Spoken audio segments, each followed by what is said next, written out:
Summer, hot and lifeless. I arrived at my grandmother's old abandoned village where there was not a living soul. The scene was like something out of a forgotten fairy tale. Houses overgrown with moss, abandoned plots, and perhaps the last ones who remembered their colors. The old trees that once grew on the hills. My grandmother greeted me with a smile, just like always. "Haven't seen you in a while, my dear," she said, hugging me, and I could smell that scent, the smell of herbs, smoke, and some strange, foggy, old-timey atmosphere.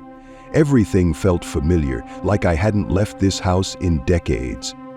But something was wrong. I couldn't explain it, but something in the air, in the very silence of the village, felt off.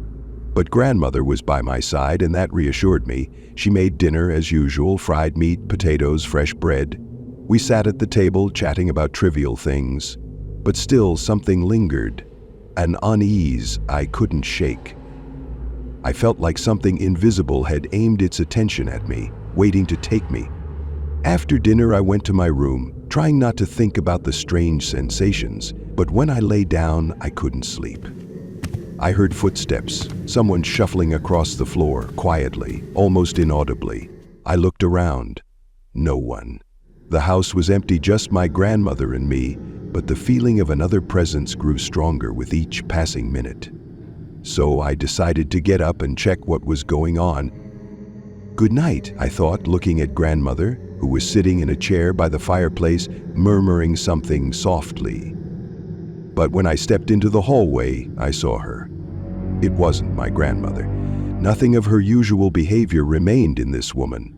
Her eyes were murky, like water in an old barrel, and her skin had turned pale, almost gray.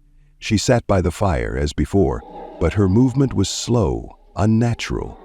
I felt it, the air pressing in, as if it were getting harder to breathe, as if something was tightening around me. "Grandmother?" I asked, trying to spark some semblance of warmth in her face. She turned her head toward me, and in her gaze there was no trace of the familiar woman. It was a shadow. A demon had entered her. "You shouldn't have come here," she whispered, and her voice became foreign, sinister.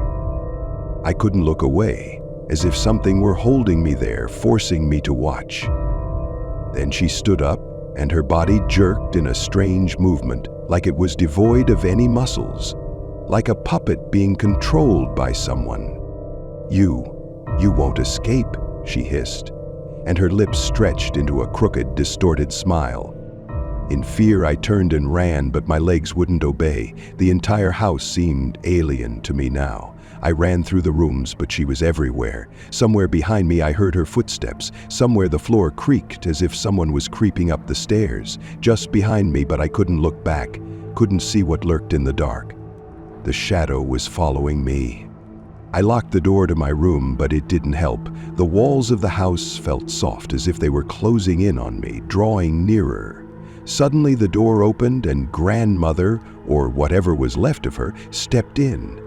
She stood in the doorway, her face twisted in a terrible grimace, and her eyes gleamed like two red embers.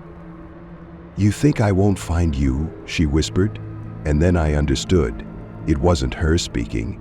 It wasn't my grandmother. It was the demon, the one who had taken over her body, the one hunting me. I grabbed the first thing I could find, an old cane leaning against the wall, and I tried to defend myself. But this creature didn't feel pain, it didn't understand it.